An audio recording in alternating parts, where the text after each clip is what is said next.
Robert is a 68-year-old boomer who bought a home in the suburbs back in the 80s. Marcus is a 38-year-old millennial who spends his weekends on trips and brunches. Two completely different generations living in different financial realities, but they both fell into the exact same trap. We constantly obsess over boomers and their real estate, and we analyse millennials for their spending habits. But both generations absorbed the unwritten rules of their time about what doing well was supposed to look like. Today, we are breaking down the boomer real estate trap, the millennial experience trap, and how both generations prioritised looking arrived over actually being arrived. Robert grew up in an era where owning a home was the ultimate signal that you had made it. It was the American dream, wearing a white picket fence, so he took out the biggest mortgage the bank would approve him for. Over the decades, his house appreciated and is now worth 4 times what he paid for it. On paper, Robert is wealthy, but the reality is far more complicated. At 68 years old, almost all of his net worth is trapped inside the 4 walls he lives in. His company restructured in the 90s, leaving him without the pension he expected, and he doesn't have enough liquid savings to fund a comfortable 25-year retirement. The house itself wasn't the trap. The trap was believing the house was his entire financial plan. He spent decades funding the signal of wealth while underfunding the actual foundation. Marcus, on the other hand, faced a system that moved against him, trying to build his career during the fallout of the 2008 financial crisis.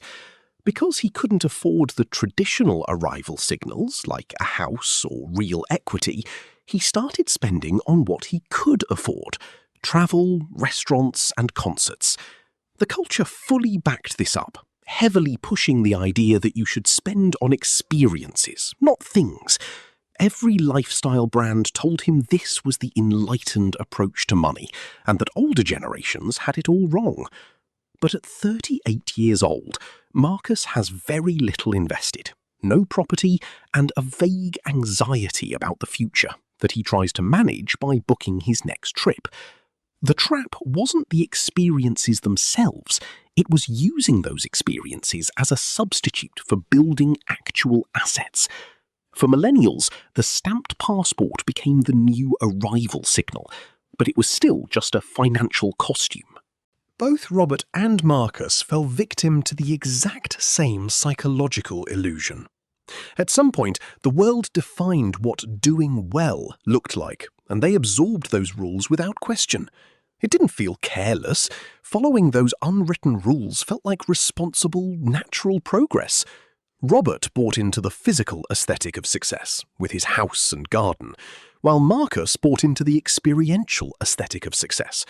But neither of them realized they were prioritizing the performance of wealth over the creation of it.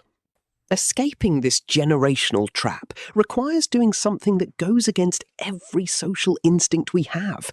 You have to separate the signal from the substance, actively deciding to look less wealthy than you actually are so your real wealth can grow faster. For Robert, escaping the trap would have meant keeping the house but aggressively funding his pension instead of putting all his faith into one asset. For Marcus, it means taking 1 big trip a year instead of 4 and putting the difference into an index fund every single month.